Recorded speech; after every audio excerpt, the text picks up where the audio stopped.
Welcome students. In the previous video we talked about how to find out the average value of alternating current over half the cycle, and we found the value through the derivation that this current average comes out to be 0.637 times the peak value I naught. As I told you, today we'll be doing a derivation to find out what is the average value of alternating current over a complete cycle of the AC. And complete cycle we mean from time period 0 to 2 pi. As we can see, अगर हम बेटा ऐसे भी अगर हम mathematically graphically इसको observe करें तो we can see that 0 to pi current की पॉजिटिव कुछ वैल्यू आई नॉट जा रही है मैक्सिमम, और पाई टू 2 पाई कुछ नेगेटिव साइड पे वैल्यू जाएगी same value I not, that is यहाँ प्लस आई नॉट और यहाँ माइनस आई नॉट. तो अगर मैं कंप्लीट साइकिल कहूँ तो कंप्लीट साइकिल पे टोटल करंट क्या हो जाएगा, plus I naught minus I naught zero, that is this line zero. So graphically we can very well understand कि कंप्लीट साइकिल पर नेट करंट एसी क्या हो जाता है, जीरो हो जाता है.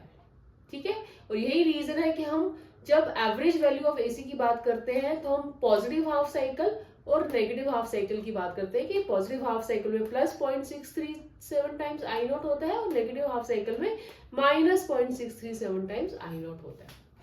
चलो let's do this small derivation now.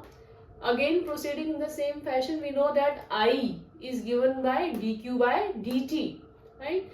So integrating dq upon dt from 0 to time period t full cycle, dq is I dt, so 0 to time period t, और इसको इंटीग्रेट किया तो t आ गया.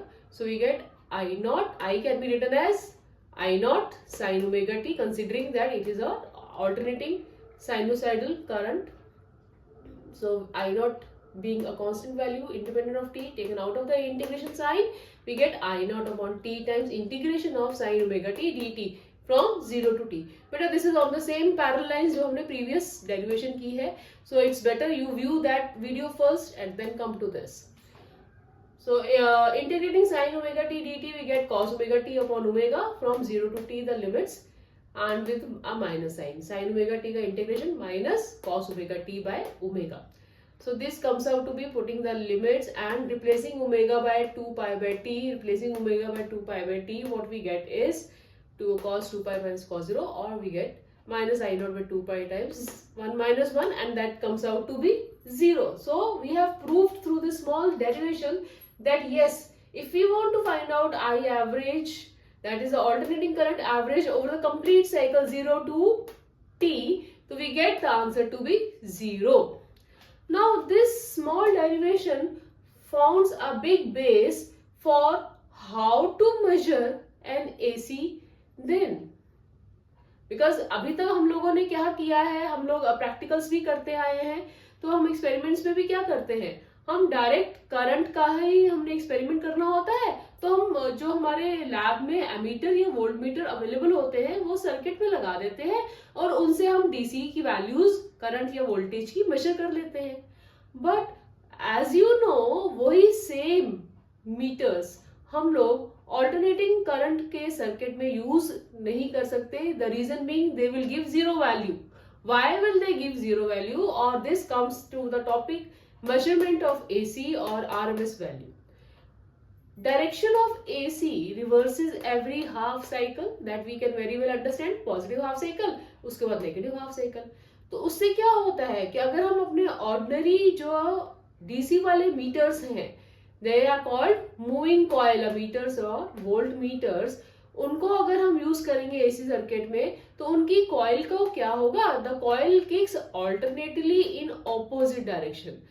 जो हमारे डीसी मीटर्स हैं उनको अगर हम एसी सर्किट में लगाएंगे तो उनका कॉइल पहले तो पॉजिटिव साइकिल की तरफ पॉजिटिव करंट की डायरेक्शन में जाएगा, फिर नेगेटिव साइकिल जीरो के बियॉन्ड नेगेटिव साइड पे जाने की कोशिश करेगा, जिसकी वजह से कॉइल को क्या होगा, coil will not move. Basically वो डीसी में क्या होता है, coil moves and gives a reading, but यहाँ तो करंट की डायरेक्शन पहले प्लस हुई फिर माइनस हुई, तो कॉइल कहाँ move, coil will not move. So coil doesn't move because it is getting kicks in opposite direction.